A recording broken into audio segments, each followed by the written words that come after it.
Good morning. It is Monday, the 18th of May. I'm Maeve McMahon, and this is Europe Today, your daily date with Brussels news and beyond. Thanks for joining us. Coming up, in one of the worst attacks on Russian soil since the start of the full-scale invasion of Ukraine, a Ukrainian drone has struck Moscow, killing 4 people and injuring dozens. Zelensky says the strikes were, quote, entirely justified in response to Russia's ongoing attacks on Ukraine. We'll bring you up to speed on a conflict with no end in sight. And the World Health Organization has declared a global health emergency over an Ebola outbreak that has killed more than 80 people in the Democratic Republic of Congo. It comes as the UN agency gathers in Geneva to finalise a treaty aimed at protecting the world from pandemic threats. Meanwhile, 10 years since the UK voted to leave the European Union, Brexit is back since the Health Secretary Wes Streeting stepped down and said he would actually like to lead the country and bring it back to Brussels. There's a national debate sparking. But first, our top story, which takes us to Andalusia in southern Spain, where Prime Minister Pedro Sánchez's Socialist Party suffered a bruising defeat in regional elections. The votes are, of course, being closely watched both in Madrid and Brussels. Now, the Conservative People's Party did win the election, but they'll still need the support of the far-right Vox Party in order to govern. For more on what this all means for Spain and for Brussels, our Europe editor Maria Tadeo is here with us this morning. So Maria, really bad night there for Pedro Sánchez and his party. What are the consequences of all this? Well, look, Maeve, it was a disastrous night. No question for the Spanish Socialist Party. Is their worst result in democratic history in a region which is roughly the size of Portugal, but also used to be their historic stronghold. Again, back-to-back losses this election, but also 4 years ago, which again cement this idea that this is a region that has now shifted to the right. For Pedro Sánchez, this is also a problem because the candidate representing the party was someone who was a minister in his government, a former deputy prime minister of the government of Spain, and a woman, a candidate that he had selected for this campaign. So it was very much appointed with the consent of the prime minister, already with a national profile, and all of this we see in the end produced no results in the election. The other point that is relevant about this vote yesterday is the Spanish Conservatives, very mainstream, Partido Popular, PP. They did win the election but fell short of a majority and now will need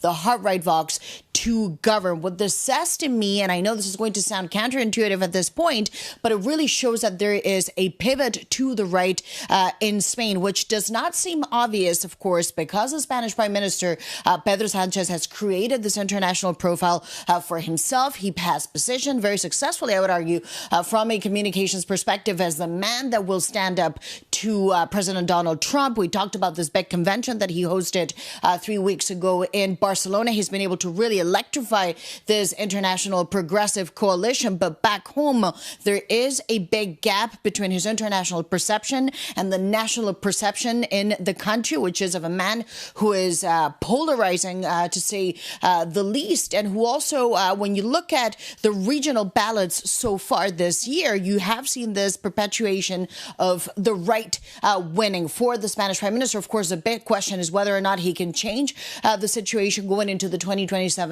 election. He does tend to perform better nationally than regionally, but nonetheless, when you put all of this together, it does suggest that the country is tilting to the right, contrary to this international image of Spain, which for me is a fascinating phenomenon, but it does show there is this big gap externally and within the country. And there's another pickle, of course. The Spanish government is in damage control, Maria, over claims they used EU funding for pensions. Tell us more. Well, yes. Look, Maeve, this goes back to a report by the Spanish budget watchdog. They indicated that in November 2024, they used budget credits, which is not necessarily European funding per se, but it was connected to a clause in relation to the RFF, which, of course, is the recovery fund put together by the European Union, paid for, of course, by joint debt backed by the EU 27. The Spanish government told Euronews, and they told myself, as sources very close to the Spanish Economy Ministry, that they categorically deny that European money is being used to pay for pensions. They say this is not the case. They also told me, and as I understand, the European Commission did ask for an explanation. They did ask for a clarification after Spain provided a technical explanation saying this is an accounting issue. The Commission does not indicate that there is any wrongdoing or misuse of funding, but nonetheless, this is the politics and this is about the optics. The damage to some extent is already done. And Maeve, we should keep in mind this is coming right before negotiations around the European budget kickstart. And of course, it's already fueling some of the tensions between the southern European countries and some of the frugal countries, northern European countries, which traditionally, historically have said they do not want a big budget and they do not want joint funding to become permanent. That debate that never goes away. Maria Tadeo, thank you so much for that very comprehensive analysis there. And now moving on to the ongoing war in Ukraine. This weekend, in response to a major attack on Kyiv, Ukraine's largest drone strike so far hit Russia, killing at least 4 people, including 3 near Moscow and wounding a dozen others. Debris fell on Russia's largest airport, causing disruptions, but no damage. For more, we're joined here in the studio by our Ukraine correspondent. That's, of course, Sasha Vakalina. Tell us more about this attack on Russia. Yes, indeed. As you said, this was one of the largest attacks. In fact, according to Russian officials, it was the largest when it comes to Moscow in over a year.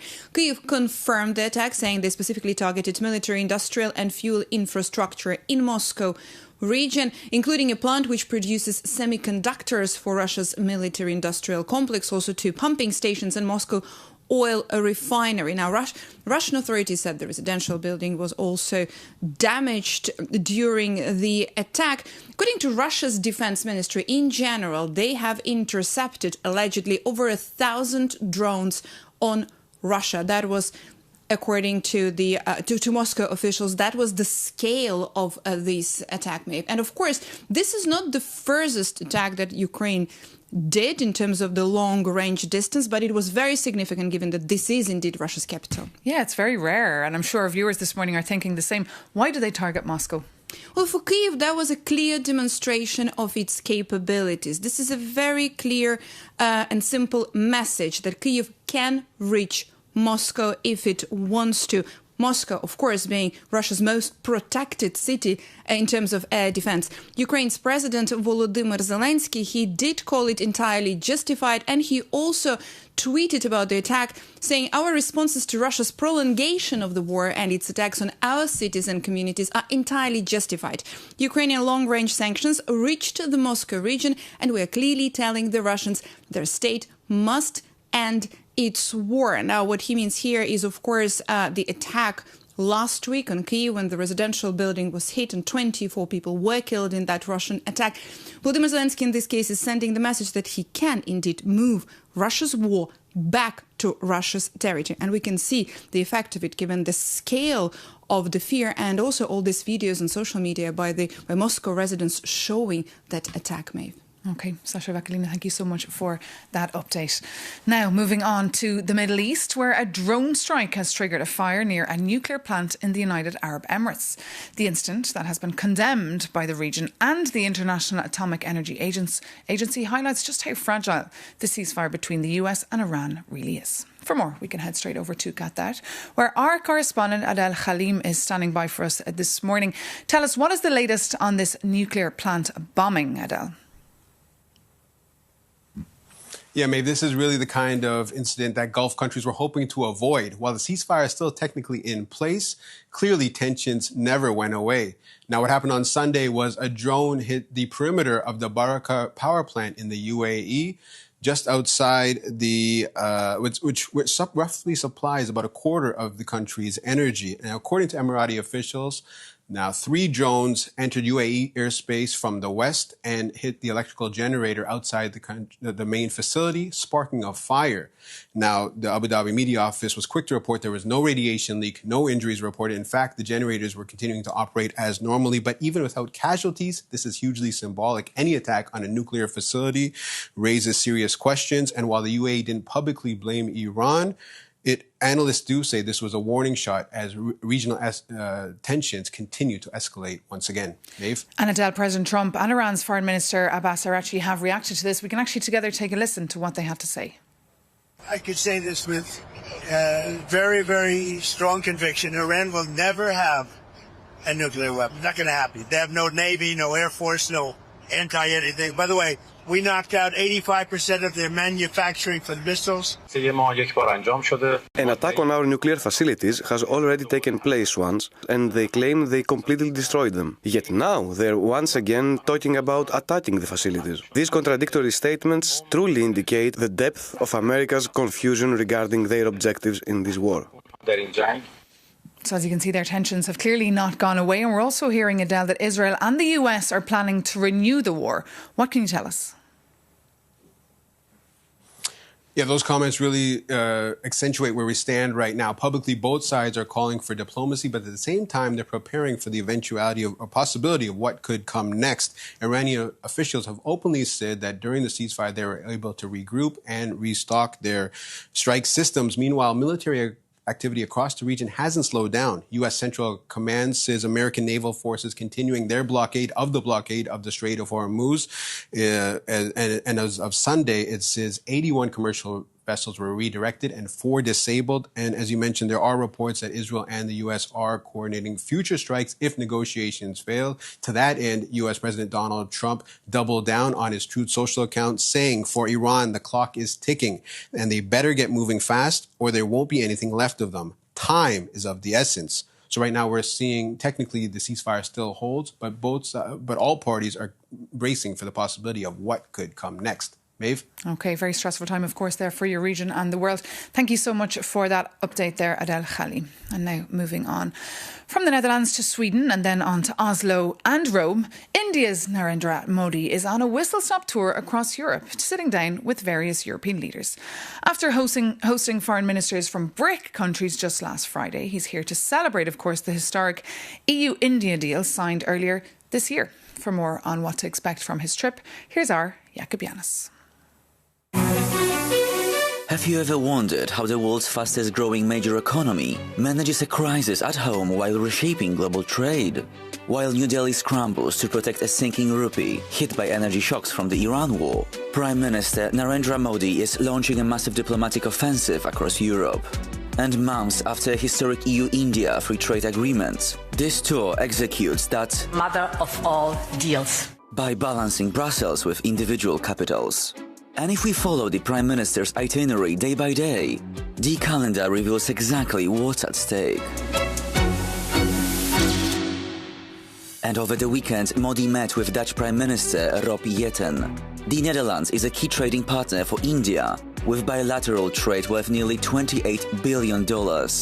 And the immediate prize is an $11 billion semiconductor deal between Tata Electronics and Dutch giant ASML to build a cutting-edge microchip plant in western India. And it is a textbook example of Europe's China plus one strategy, as Western companies rush to diversify supply chains away from Beijing. And now the focus shifts to Sweden, where today Modi is meeting Prime Minister Ulf Kristersson and European Commission President Ursula von der Leyen at the European Roundtable for Industry. And here is a side note. While capitals like Stockholm provide India with specific tech, defense and green transition deals, Brussels provides here the regulatory alignment and massive tariff cuts needed to unlock the entire European market. But hey, that's not all.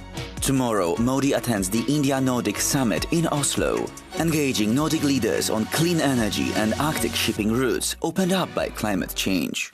And this grand tour will conclude on Wednesday in Italy with Prime Minister Giorgia Meloni, where both leaders will focus on maritime security and a joint action plan for legal migration channels.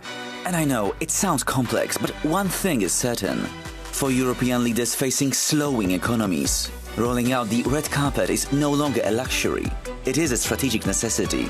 And the world's most populous nation becomes an indispensable geopolitical counterweight when Europe's historic partners look away.